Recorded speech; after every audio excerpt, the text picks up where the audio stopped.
Hola, hace un videito atrás, en el episodio Paradigma número 1, empezamos a describir la palabra paradigma como nada más y nada menos que una... No me acuerdo qué vaina era, espérate. Vamos para atrás.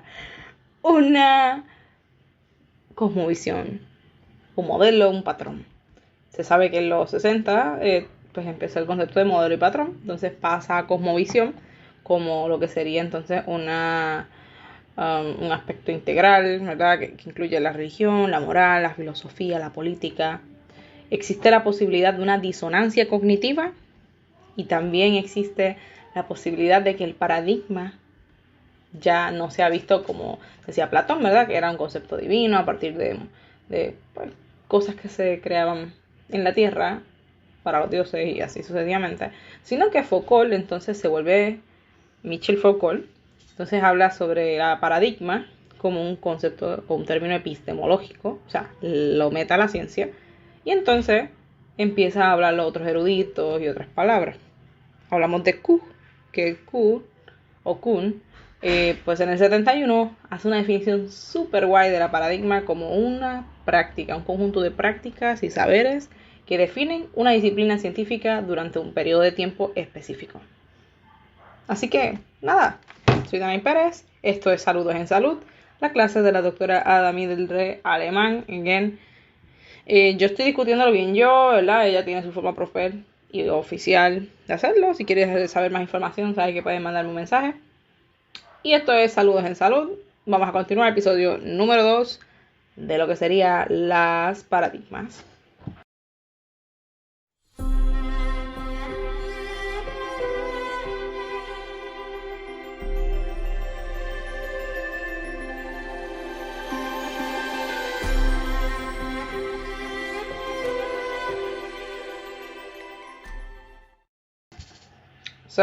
Nos habíamos quedado que Q tenía una visión bien en particular, ¿verdad? Habíamos dicho que había un esquema, que esto incluye conceptos epistemológicos, o sea, de ciencia, teórico, normativo, operativo, metodológico.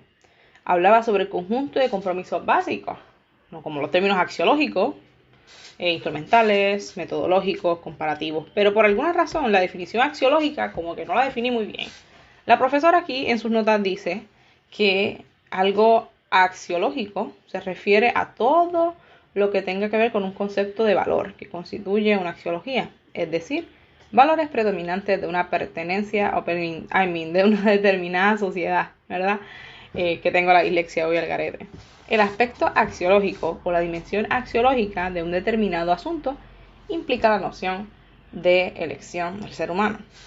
Aquí tú puedes ver los valores, la moral, la estética, los asuntos espirituales. Esos son asuntos axiológicos, ¿verdad? Por si se habían quedado con esa. Cuando dice operativo también se está refiriendo a una simbología de una cosa material. Por eso es que se dice que los compromisos, el conjunto de compromisos básicos es esencialmente axiológico, instrumental, metodológico, compartido y respetado por miembros de una comunidad científica. O sea que puede ser un concepto material, o sea, puede ser un concepto abstracto para referirse a algo material. Y eso pasa mucho en la ciencia. Todos, la matemática. Es algo abstracto que se trata de entender, porque cuando tú juntas 2 chinos y 2 chinos son 4. ¿Qué cosas? Y ahí nacieron los números. Y entonces Newton se le cayó una manzana y dijo, vamos a molestar y vamos a hacer cálculo diferencial. O sea, es algo abstracto que trata de definir y explicar y comprobar asuntos materiales. Para Q, todavía vemos que la paradigma implica la participación de miembros de una determinada comunidad científica. Aquí pasamos de un concepto divino con Platón a Michel Foucault con el aspecto epistemológico, una filosofía ciencia, y entonces Cook se va de cabeza, de como que comunidad científica, en una misma estructura teórica, en un determinado tiempo. Habíamos culminado el video pasado diciendo que las paradigmas no son permanentes, sino que llevan un proceso de transformación, de transición. Este cambio de paradigma es generalizado en la comunidad científica. Tiene una revolución científica y cuando creas revolución científica, creas o se desarrolla un hito, ¿verdad? Por ejemplo, el vacunar fue un hito de la historia científica, porque entonces ahora la expectativa de vida se alarga y entonces la investigación en base a, ¿verdad? O con base en, sería la palabra ideal, ¿verdad? Con base en las vacunas, pues entonces ahora se solidifica y se invierte mucho más dinero en conseguir y en entender cómo funciona una vacuna, ¿verdad? So, cuando un paradigma, así como cosas buenas pasan y la ciencia revoluciona, también pasa que los paradigmas entran en crisis. Se dividen los pensamientos, los conservadores se apegan al paradigma existente, mientras que otros comienzan a buscar ideas o métodos, ¿verdad? Diferentes. Puede darse el caso que se halle un nuevo paradigma que resuelva la anomalía y que no presente inconvenientes. Pasa. Por ejemplo, el aspecto de que vacunar es saludable, es bueno. Y eso no conflige con el paradigma de que Dios, con el hecho de que exista el concepto de Dios, por ejemplo. Eso le vale madre a cualquiera, porque pues, se te hace bola el concepto de Dios, pues pichea, te puedes vacunar. Y el que cree en Dios también se puede vacunar. Y no vas a ver esa disonancia cognitiva que habíamos discutido anterior, ¿verdad? So, lo que puede pasar es que puede ocurrir una revolución científica y lo que pasa simplemente es que se reemplaza el viejo paradigma por el nuevo. Se mantiene en la sociedad, pero a nivel general científico lo que va a pasar es que va a ser sustituido, esa es la palabra. Va a ser sustituido por el nuevo. Aquí ves una grafita de la más chula. Y aquí tú ves la revolución científica, cómo funciona. Tú tienes un paradigma dominante. Ese paradigma no le contesta las preguntas a la comunidad científica. Ahora el paradigma tiene una crisis.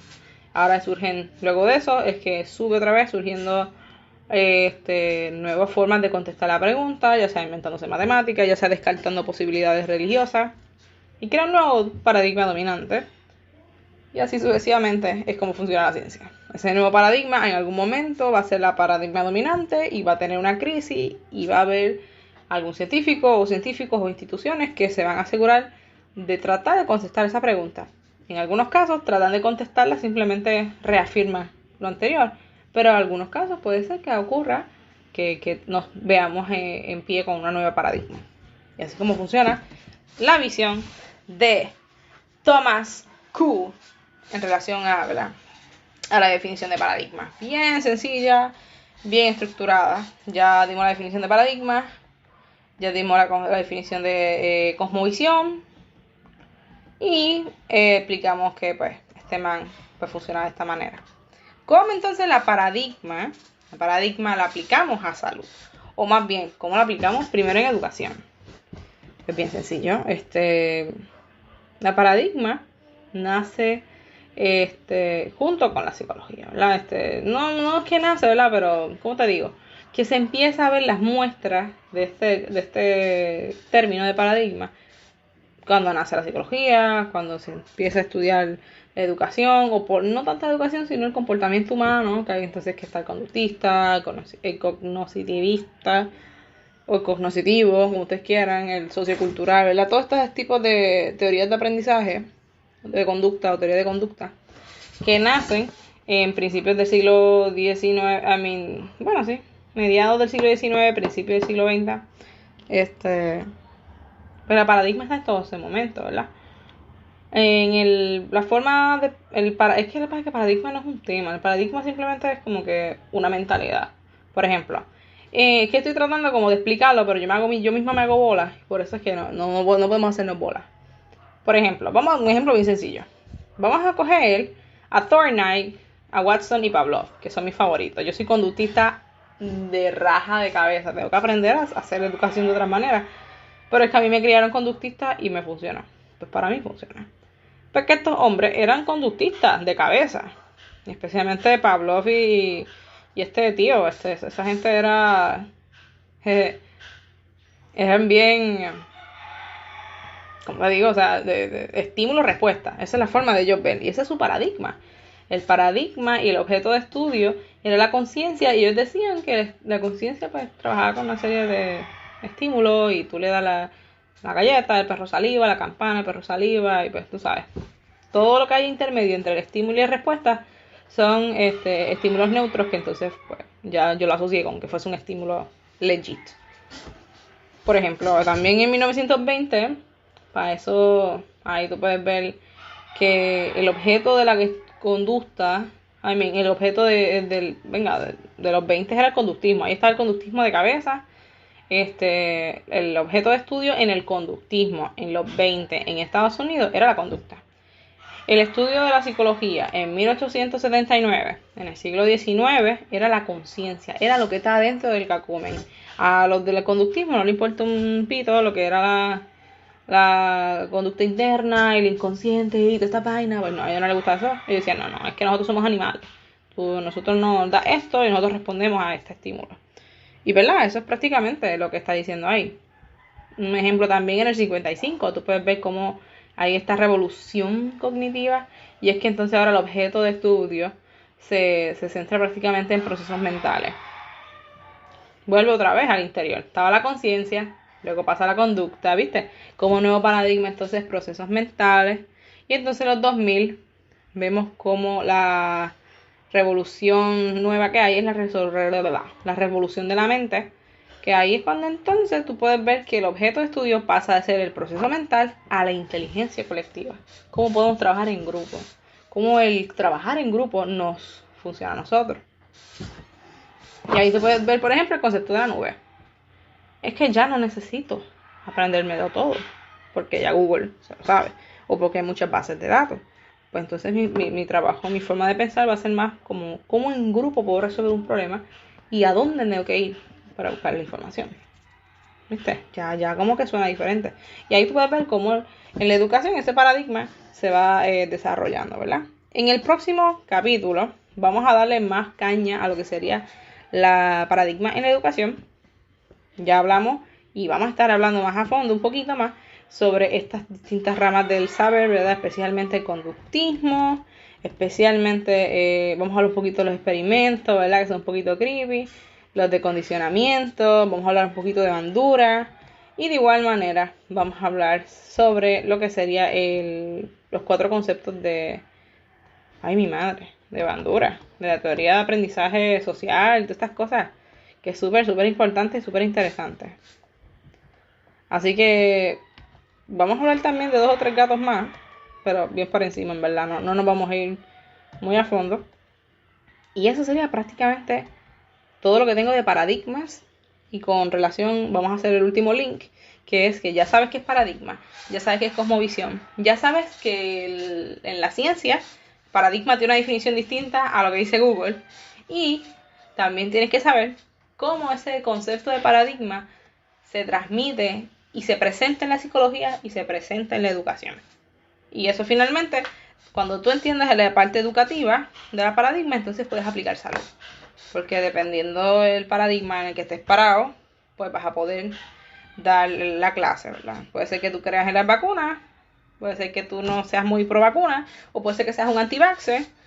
Y pues dependiendo de tu paradigma y dependiendo el estilo de aprendizaje, pues tú vas a crear tu propio mix, ¿verdad? Si tú eres una persona de mucho estímulo-respuesta, mira, si presentas conmigo, te quedas conmigo en esta presentación, yo te voy a dar una merienda de una galleta con un jugo. Conductismo. Pues ya tú sabes que la forma de enseñanza y de aprendizaje es conductista. Y así cuando tú veas distintas conductas y percepciones y paradigmas, tienes que ver en qué mundo ellos están pensando para poder entonces transmitir el mensaje, ¿verdad? Bien sencillo, no muy complicado. Vamos a estar metiéndole mucha caña a conductismo, mucha caña a cognitivismo. Es que, Dios mío, esa palabra a mí me da grima. Y obviamente vamos a terminar con lo que sería el aprendizaje social, con Bandura, Vygotsky, todos estos 2 güeyes, bien buena gente. Y si tienes alguna otra duda o pregunta, ¿sabes qué? Nos puedes escribir. Y nada, esto es prácticamente todo, ¿verdad? Saludos en salud. Y hasta el próximo episodio.